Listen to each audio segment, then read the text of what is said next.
Alright, listen up folks, this is going to be a hot take video around the Aftermath debacle that's playing itself out on TCG Player as we speak. Keep in mind, I ain't rooting for this to fail. Honestly, I think it's fine, it's just double the price it should be. Alright folks, confession time. I will admit, over the past few days I've been watching the box prices on TCG Player for this product with morbid fascination. I think this released on the 12th, Friday, and there were box sales around $70 at that time. Now remember, initially this was priced at $90 or so for the 24 booster pack box, the non-collector box. This is a product that has 24 boosters of 5 cards. You have no commons in the set. Now, there are 50 cards in the set, but really there's 230 cards, only 50 actual designs. But with all the different versions, showcases, full arts, halo foils, etch foils, retro borders, there's 230 total cards in this set. Now, which versions are in the boosters versus the collector boosters? I don't know. I'm not sure how to know what the heck's in these gosh darn boosters. I just know that the prices for the boxes have tanked to around $63.81 shipped. And there are lots of boxes for sale if you're looking for it, but the prices seem to have tanked. Now this begs the question, was this appropriately priced in the first place for what you're getting? I looked at this for $80 to $90 for these very small boxes and I was like, okay, listen, not for me, I'm out of this thing.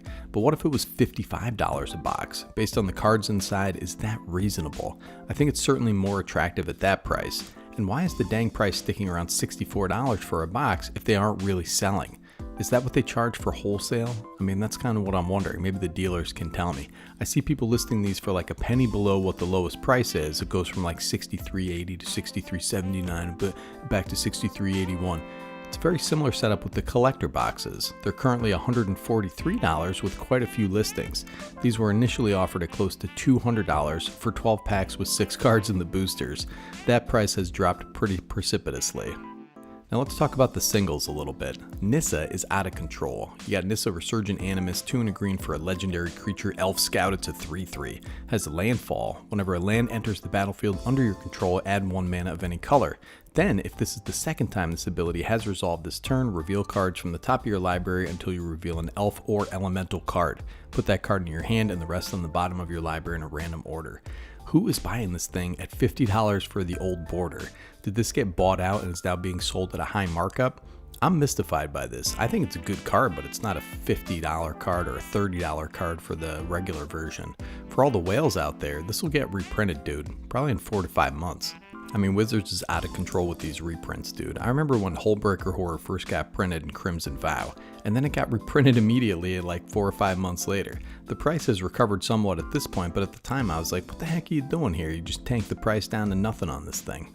Now Nissa is kind of an extreme example, but many of the cards seem to be a bit pricey for what they are. I'm not used to seeing legendaries who will probably only be played in Commander for $10, dude. It's bizarre. Is this because the set is not being heavily opened? I have no idea. I'm so confused.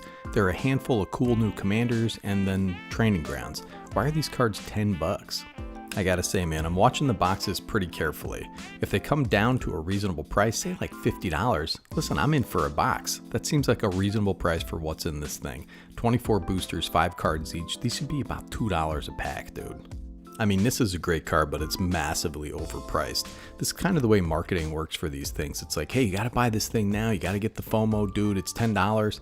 But I don't think these things will stay at $10. You know, all these Narsets and legendaries and stuff like that. There are a couple gems in this set, like the Vesuvian Drifter, 2 and a blue for a creature shapeshifter. It's a 2/4 with flying. You may look at the top card of your library at any time. Okay, great. At the beginning of each combat, you may reveal the top card of your library. If you reveal a creature card this way, Vesuvian Drifter becomes a copy of that card until the end of turn, except it has flying. I'm not sure where I'd use this. Some top deck manipulation deck like Yannette, Cryptic Sovereign. I like the flavor a lot, just kind of peeking into the water looking for Emery, Lurker, or the lock in there. Anyways, man, it's an interesting ride to watch these single prices stay super high and the box prices tank super low and going lower. But if you bought a box, would you be able to sell the singles for a profit? It seems like no one's really buying at these inflated prices. It seems like somebody just bought out Nissa, and no one's buying the boxes despite them being super low. The marketing around this is really weird too. It's like the way they used to market cigarettes, you know? You have Western Cowboy horse flavor for the American dream. This time it's epilogue boosters, more compact for easier storage for American whiskey and apple pie. Boosters the size that John Wayne meant for them to be when he defeated the Nazis. Yeah, man, it's kind of weird. There are 3 planeswalkers in the box art, and they're kind of walking towards the camera, looking like a boy band or something, dude. I don't know what the heck is going on with that. So what is the end game in all this? Just like 1 card booster packs in a 25 card set? It's like mythic or bust. Like, you could get Ragavan. Oh my god. It just lends itself to extremes in collecting and gambling that I don't think is great for the longevity of this game.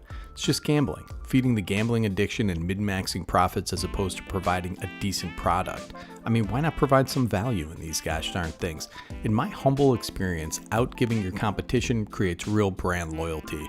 If, the Sprandek Backpack Company is selling backpacks of high quality with a lunchbox and free strap adjustments, why the heck am I going to go buy a Driblox backpack? Driblox sells only the backpack with no straps at the same price, and it's cheap material. It's something to think about anyway. It's Nicky G from Better Commander signing off.